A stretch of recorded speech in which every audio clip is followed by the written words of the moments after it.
নমস্কার বন্ধুরা, village food চ্যানেলে তোমাদের অনেক অনেক স্বাগতম জানাই। তো বন্ধুরা, আজকে আমি একটা সম্পূর্ণ নতুন ধরনের একটা ভিডিও নিয়ে চলে এসেছি। যে ভিডিওটা শেয়ার করবো সেটা হচ্ছে বেগুন দিয়ে বানাবো বেগুন সুন্দরী। তোমরা হয়তো ভাববা কি বেগুন সুন্দরী, এর কোনো রেসিপি হয়, কিন্তু না, এই রেসিপিটা খুব সুন্দর। এই বেগুন সুন্দরী রেসিপিটা তোমরা বাড়িতে বানিয়ে খাবে, এটা ছোট বড় সবাই পছন্দ করবে। তো রুটির সঙ্গেও খেতে পারো, ডাল ভাতের সাথেও খেতে পারো। তাই চলো বেগুন সুন্দরী বানানোর জন্য কী কী লাগে তোমাদেরকে দেখাবো, আর তোমরা কিন্তু পুরো ভিডিওটা দেখবে, দেখে বাড়িতে বানাবে। চলো প্রথমে কি কি লাগে দেখানো যাক। আগে আমি বেগুনগুলো কেটে নেব।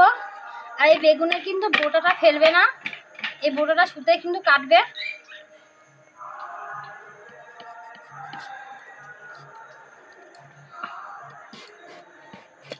দেখো কতটা সুন্দর আর কচি বেগুন।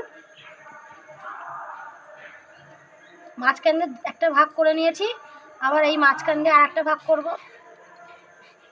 এই যে ঠিক এইভাবে কাটবে, এইভাবে। আর বেগুনগুলো কতটা সুন্দর, আর কেটে জলে একবারে ধুয়ে নেব। এইভাবে আরও দুখানা বেগুন আছে, সেই বেগুনগুলোও কেটে নেব। দেখো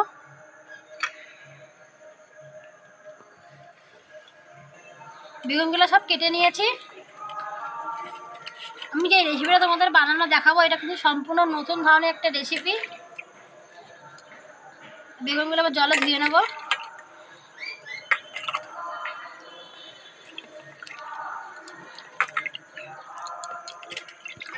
বেগুন সুন্দর রেসিপি করতে লাগবে বেগুন, আর বেগুনগুলো ঠিক এইভাবে কেটে নেবে।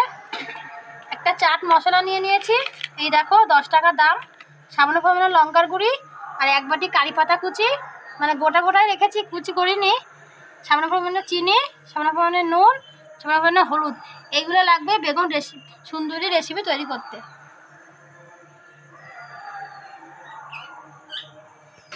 এবার একটা পাত্রের মধ্যে বেগুনগুলো নিয়ে নিয়েছি, মধ্যে সামান্য পরিমাণে নুন দিয়ে দেবো, সামান্য পরিমাণে চিনি দিয়ে দেবো।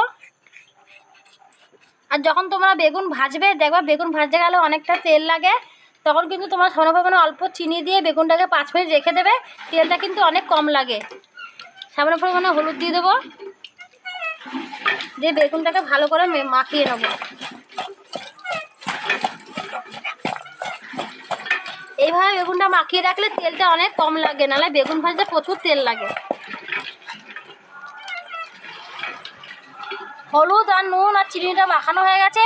এবার এই উপর দিয়ে সামান্য পরিমাণে একটু লাল লঙ্কার গুঁড়ো দিয়ে দেবো, তাহলে খেতে স্বাদ হবে। এটা একটু ভালো করে ঝাঁকি দিয়ে মেখে নেবো। ওইদিকে সব জোগাড় করে নিচ্ছি, এদিকে উনুনটাকে ধরিয়ে নিচ্ছি। তা উনুনটা ধরে গেছে, উনুনের উপর কড়াটা বসিয়ে দেবো, দিয়ে কড়াটা একটু গরম করে নেবো। কড়াটা গরম করে নিয়েছি, কড়ার মধ্যে সাদা তেল দিয়ে দেবো। আর এই বেগুন সুন্দর রেসিপিটা সাদা তেল দিয়েই করবো। তেলটা একটু বেশি দেবো, তেলটা একটু গরম করে নেবো। তেলটাকে গরম করে নিয়েছি, এবার এই তেলের মধ্যে বেগুনগুলো ভেজে নেবো। এই যে আগে থেকে সব কিছুতে মেখে রেখেছি, এবার একটা একটা করে ভেজে নেবো। প্রথমে দুটো করেই ভাজবো। প্রথমে এই পিঠটা হবে, তারপর ওই পিঠটাকে উল্টিয়ে দেবো। আর বেগুনগুলো এই পিঠ এপিঠ করে ভেজে নিয়েছি, দেখো কতটা সুন্দর হয়েছে ভাজাটা। এবার তুলে নেবো।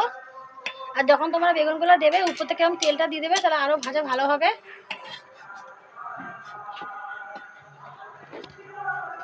এইভাবে সমস্ত বেগুনগুলো ভেজে নেবো। এই দেখো আরও বেগুন আছে।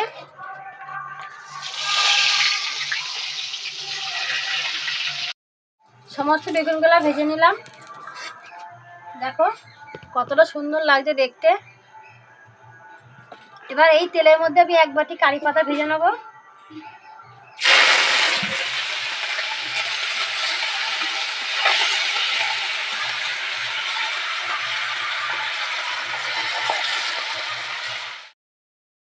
কারি পাতাগুলো ভেজে নিয়েছি, এবার তুলে নেব।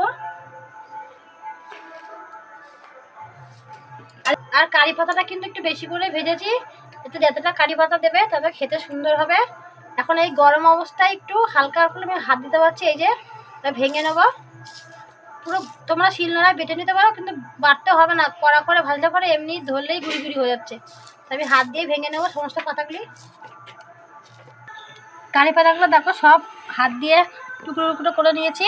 এবার এর মধ্যে চাট মশলা দিয়ে দেবো। চাট মশলা একটু বেশি করে দেবে, তাহলে খেতে ভালো হবে। দিয়ে ভালো করে মাখিয়ে নেবো। মাখিয়ে এবার এই বেগুনের সারা গায়ে এরকম করে মাখিয়ে দেবো সুন্দর করে।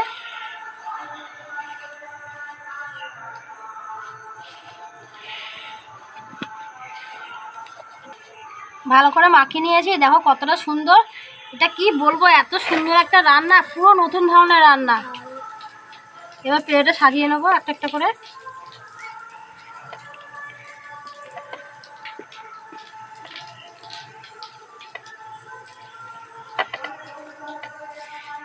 এবার এই উপর দিয়ে পাতাগুলো আবার দিয়ে দেবো। আবার উপর থেকে চাট মশলা দিয়ে দেবো। তা আমার সম্পূর্ণ তৈরি হয়ে গেলো বেগুন সুন্দরী। দেখো কতটা সুন্দর। আর তোমরা কিন্তু বাড়িতে এটা অবশ্যই বানিয়ে খাবে, খুব সুন্দর একটা রেসিপি। এটা গরম গরম ডাল ভাতের সঙ্গে এমনকি রুটির সঙ্গেও তোমরা খেতে পারবে।